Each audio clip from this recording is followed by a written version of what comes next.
आणि सरकारने मराठा समाजासाठी काढलेला हा जी आर कायदेशीर असल्याचं मुख्यमंत्री फडणवीसांनी म्हटलंय। जी आर मध्ये कुठेही सरसकट असा उल्लेख नाही असं ते म्हणाले आहेत। या जी आर मुळे ओबीसी समाजाचं नुकसान होणार नाही अशी ग्वाही त्यांनी पुन्हा एकदा दिली आहे। ओबीसी समाजावर अन्याय होऊ देणार नाही, ओबीसींना मोर्चा काढायची गरज नाही। ओबीसी नेत्यांनी हा जी आर नीट वाचावा असं आवाहन त्यांनी केलंय।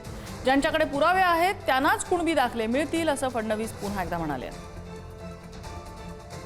सरकारने जो जी आर काढलेला आहे तो विचारपूर्वक काढलेला आहे, तो कायदेशीर आहे। हा जी आर कुठेही ओबीसी समाजावर अन्याय करत नाही। हा जी आर कोणालाही सरसकट आरक्षण देत नाही। हा जी आर ज्यांच्याकडे पुरावा आहे, जे खरे पुराव्याने कुणबी आहेत, त्यांनाच सर्टिफिकेट मिळण्याकरता मदत करतो। त्यामुळे कोर्टातही आम्ही राज्य शासनाच्या वतीनं योग्य भूमिका मांडू। मला असं वाटतं की अशा प्रकारचा मोर्चा काढण्याची आवश्यकता नाहीये।